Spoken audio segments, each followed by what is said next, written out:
देख रहे हैं जनता टीवी और मैं हूं आपके साथ दिशा। बुलेटिन की शुरुआत करेंगे खबरों के साथ और बता दें केंद्रीय गृह मंत्री अमित शाह 28 नवंबर को लाल बहादुर शास्त्री राष्ट्रीय प्रशासन अकादमी मसूरी के दौरे पर रहेंगे, जिसको लेकर प्रशासन और सुरक्षा एजेंसियों ने सभी तैयारियों को पूरा कर लिया है। मसूरी में चप्पे चप्पे पर पुलिस बल तैनात कर दी गई है, तो वहीं मसूरी के उप जिला चिकित्सालय के साथ मॉल रोड का भी निरीक्षण किया गया। उत्तराखंड सरकार ने गृह मंत्री के दौरे को लेकर सुरक्षा और अन्य व्यवस्थाओं को चाक चौबंद बनाने के निर्देश दिए हैं।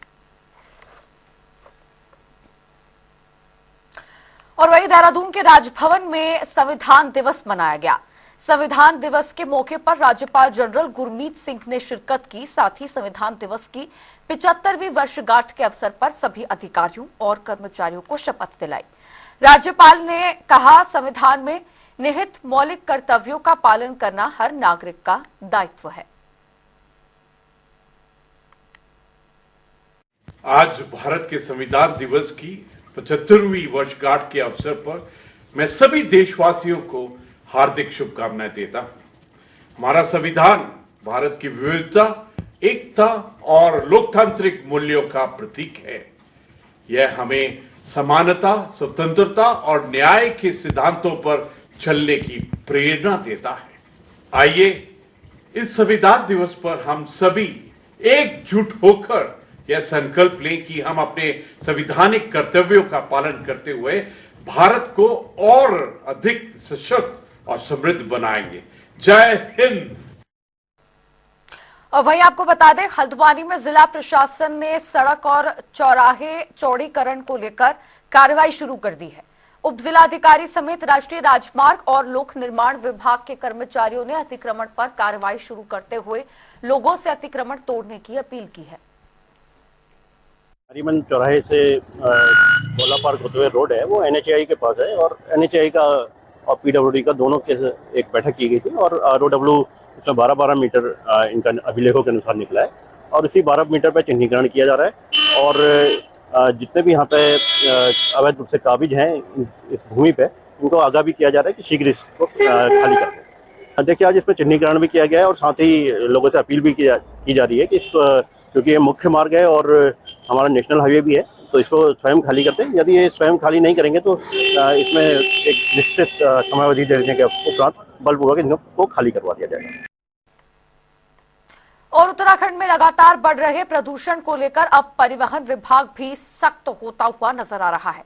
आपको बता दें, हाल ही में देहरादून में AQI 300 के लगभग नापा गया, जिसके बाद से लगातार परिवहन विभाग डीजल वाले पुराने टेम्पो और ऑटो पर सख्त होता हुआ नजर आया है। RTO प्रशासन अधिकारी ने बताया कि जिस तरीके से प्रदूषण लगातार बढ़ रहा है, उसको देखते हुए RTI की बैठक में निर्णय लिया गया है कि राजधानी देहरादून के अंदर जो भी पुराने विक्रम और ऑटो चल रहे हैं, उनके बाहर के संचालन में रोक लगाई जाएगी। साथ ही उन्होंने बताया कि ऐसे ऑटो चालकों के लिए सरकार ने भी एक स्कीम निकाली है। देखिए, हमारे यहाँ पब्लिक ट्रांसपोर्ट ज़्यादा से ज़्यादा बढ़ाने के लिए, जिससे कि प्राइवेट वाहनों का ये संचालन को एक नियंत्रित किया जा सके, उसके लिए हम लोगों ने परमिट ओपन किए हुए हैं। और प्रदूषण को देखते हुए, जैसे पिछली बार आपको पता है देहरादून के अंदर अप्रत्याशित रूप से AQI बहुत ज़्यादा बढ़ गया था, तो शहरी क्षेत्र में जो देहरादून के विक्रम हैं या ऐसे डीजल के वाहन हैं, सिटी बसेस, उनको रिप्लेस करने के लिए सरकार ने उनको 50% सब्सिडी भी दे रहे हैं। उनके जो जिस रूट पर संचालित हो रहे हैं उस रूट का परमिट भी दिया जाएगा और 31/12 तक उनको अप्लाई करने के लिए कहा गया है। इसके अलावा हम लोग बाहरी क्षेत्रों में ट्रांसपोर्ट को प्रमोट करने के लिए कॉन्ट्रैक्ट कैरेज के जो ऑटो हैं उनके परमिट दे रहे हैं, ताकि बाहरी क्षेत्र से लोगों को आसानी से आने जाने की सुविधा उपलब्ध हो। और वही आपको बता दें कि प्रदेश के मैदानी इलाकों समेत राजधानी देहरादून में प्रदूषण के साथ साथ ठंड का भी सितम जारी है, जिससे अस्पतालों में मरीजों की भीड़ बढ़नी अब शुरू हो गई है। दून मेडिकल अस्पताल में आए दिन दर्जनों मरीज पहुंच रहे हैं, जिनमें ज्यादातर मरीज सर्दी, जुकाम, खांसी और सांस से संबंधित समस्याओं को लेकर अस्पताल पहुंच रहे हैं। जानकारी देते हुए दून अस्पताल के चिकित्सा अधीक्षक डॉक्टर ने कहा कि बदलते मौसम के साथ ही मैदानी इलाकों में ठंड बढ़ना भी शुरू हो गई है, जिसके चलते मरीजों की भीड़ अस्पतालों में बढ़ने लगी है।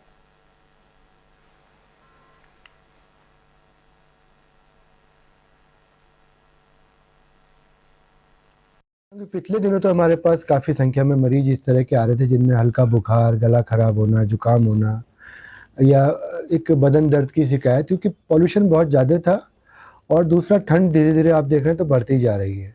तो ऐसे में जो सांस के मरीज हैं और एक जनरल बुखार या बदन दर्द के मरीज हैं, इस तरह की संख्या काफ़ी बढ़ी थी। लेकिन बोल सकते हैं कि पिछले 3-4 दिन से ये थोड़ी सी कमी आई है और अभी एक जो जनरल ओपीडी हमारी 2000 के आसपास चलती है वो जा रही है। तो ऐसे में लेकिन आप लोग के माध्यम से बोलना चाहेंगे कि सभी अपना बहुत ध्यान रखें, बदलता हुआ मौसम है। ऐसे में सुबह शाम की ठंड बहुत ज़्यादा बढ़ चुकी है अब, और हमारा जो देहरादून है वो एक टूरिस्ट प्लेस भी है, तो यहाँ वीकेंड पे काफ़ी व्हीकल आते हैं। दूसरा कंस्ट्रक्शन भी बहुत ज़्यादा हो रहा है, तो ऐसे में पोल्यूशन काफ़ी मात्रा में बढ़ा रहता है। तो ऐसे में अपने को बचा के रखना ज़रूरी है। तो वही आपको बता दें, नवनियुक्त डीजीपी दीपम सेठ ने पुलिस मुख्यालय में वरिष्ठ पुलिस अधिकारियों की बैठक ली। बैठक में नए आपराधिक कानूनों की प्रभावी न्याय प्रक्रिया की आवश्यकताओं को लेकर मशीन, उपकरण और संयंत्रों की आवश्यकता और आकलन के संबंध में चर्चा की गई। इस दौरान उन्होंने अधिकारियों को जरूरी निर्देश दिए हैं। डीजीपी ने नए उपकरणों के लिए एक प्रस्ताव तैयार करने, आम जन को नए आपराधिक कानूनों के संबंध में जागरूक करने के लिए जागरूकता कार्यक्रम आयोजित करने की बात भी कही। साथ ही कोर्ट में आमजन की वीडियो कॉन्फ्रेंसिंग के जरिए गवाही कराने की प्रक्रिया हाई कोर्ट से जारी दिशा निर्देशों के तहत और इसके लिए जिलावार स्थान चिन्हित करने के साथ ही एसओपी बनाने के निर्देश भी दिए हैं। और वहीं आपको बता दें, मुख्यमंत्री पुष्कर सिंह धामी से उनके आवास पर राज्य के नवनियुक्त पुलिस महानिदेशक दीपम सेठ ने शिष्टाचार भेंट की। मुख्यमंत्री ने पुलिस महानिदेशक दीपम सेठ को शुभकामनाएं देते हुए कहा कि राज्य में कानून व्यवस्था के साथ ही पुलिस को स्मार्ट पुलिसिंग की ओर ले जाना है। उन्होंने कहा कि पुलिस के सशक्तिकरण के साथ उन्हें एडवांस टेक्नोलॉजी के माध्यम से भी जोड़ना है। राज्य सरकार का संकल्प है ड्रग्स फ्री उत्तराखंड बनाना। और चलिए रुक रहे एक छोटे से ब्रेक के लिए, फौरन हाजिर होंगे।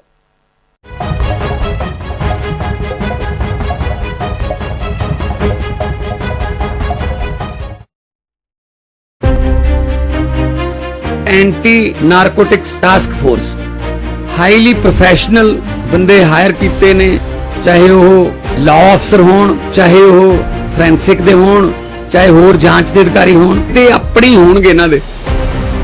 भगवंत सिंह मान जी की जो एंटी नारकोटिक्स टास्क फोर्स है, इसमें conviction rate is as high as 81%। WhatsApp chatbot anti drug helpline जिसका नाम है सेफ पंजाब, भगवंत सिंह मान जी ने इसीलिए लॉन्च करी थी कि लोगों को हमसे भी ज्यादा इंफॉर्मेशन होती है कि कौन नशा बेच रहा है, कहाँ बेच रहा है। 457 पे एक्शन भी लिया जा चुका है, जैसे कि रेड करना उनके घर पे या फिर FIR करना। ਜਿਹੜਾ ਨਸ਼ਾ ਹੈ ਇੱਕ ਬਹੁਤ ਵੱਡੀ ਲਾਨਤ ਹੈ, ਪਰਿਵਾਰ ਖਤਮ ਹੋ ਰਹੇ ਇਹਦੇ ਨਾਲ। ਇਸ ਕਰਕੇ ਉਹਨਾਂ ਦੀ ਬੜੀ ਅੱਛੀ ਸੋਚ ਹੈ ਜਿਹੜੀ ਉਹਨਾਂ ਨੇ ਜ਼ੀਰੋ ਟੋਲਰੈਂਸ ਰੱਖੀ ਹੈ ਵੀ ਨਸ਼ੇ ਨੂੰ ਖਤਮ ਕੀਤਾ ਜਾਏ। ਲਾਅ ਐਂਡ ਆਰਡਰ ਦੇ ਵਿੱਚ ਅਸੀਂ ਕੋਈ ਢਿੱਲ ਨਹੀਂ ਦਿੰਦੇ ਤੇ ਨਾ ਹੀ ਕਿਸੇ ਨੂੰ ਬਖਸ਼ਿਆ ਜਾਂਦਾ। 3.5 ਕਰੋੜ ਲੋਕਾਂ ਦਾ ਇੱਕ ਗੁਲਦਸਤਾ ਹੈ ਪੰਜਾਬ ਸਾਡਾ, ਸੋ ਸਾਰਿਆਂ ਦੀ ਜਾਨ ਮਾਲ ਦੀ ਰਾਖੀ ਕਰਨਾ ਗਵਰਨਮੈਂਟ ਦਾ ਫਰਜ਼ ਬਣਦਾ ਹੈ। मुख्यमंत्री भगवंत सिंह मान के नेतृत्व वाली पंजाब सरकार में है नशे के खिलाफ जीरो टॉलरेंस। पंजाब सरकार का एक और कठोर कदम safe Punjab, anti drug helpline and WhatsApp chatbot. शिकायत दर्ज करवाने के लिए मैसेज करें 9779100200 पर। नशे के खिलाफ हमारा साथ दें।